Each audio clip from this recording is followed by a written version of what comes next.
I browse the PC Master Race subreddit every day, probably a lot more than I should. There are great posts about builds people have made, tech news, people asking for help with their PCs, gaming news, basically anything related to PC.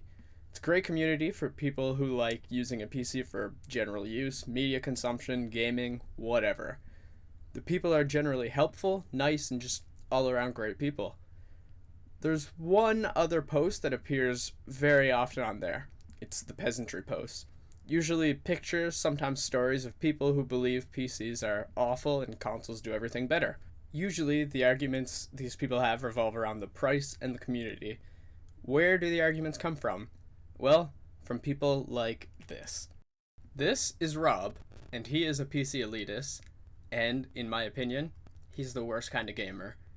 This video of his, that is now set to private, is one that I found today, and he inspired me to talk about PC elitists. For those who don't know, the PC Master Race is a joke. Ben Yahtzee Croshaw, in his review of The Witcher 3, made this joke. No one takes it seriously. Well, no one other than PC elitists.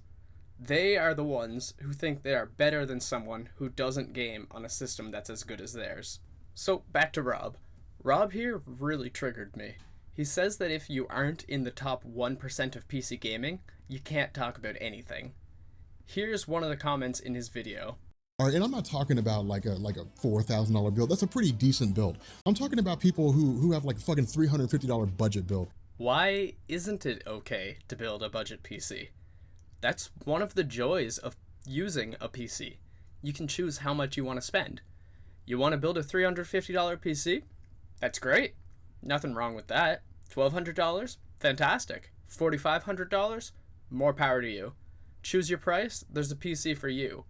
Rob doesn't seem to believe this.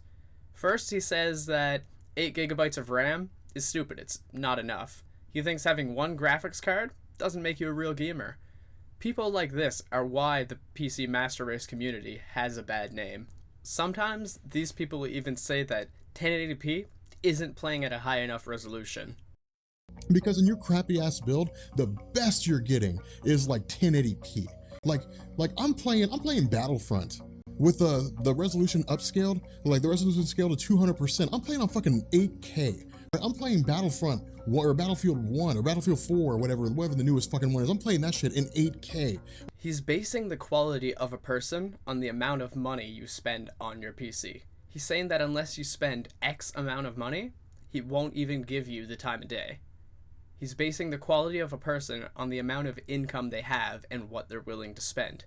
He literally thinks he's better than someone else because he has more money. When it comes down to it, it doesn't matter if you spend $100 on your PC or if you spend $100,000. If you game on your PC, you're a PC gamer. You are part of the PC Master Race.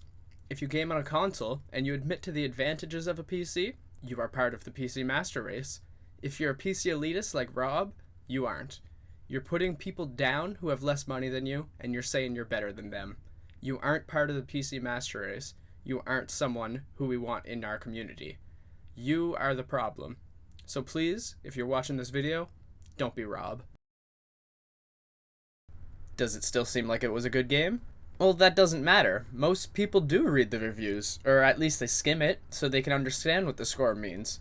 And then they can decide for themselves whether it's a game they want to play or not. It's even better than a system with more. A good example of this is the AMD Radeon R9 Fury X with 8.6 teraflops and the NVIDIA GTX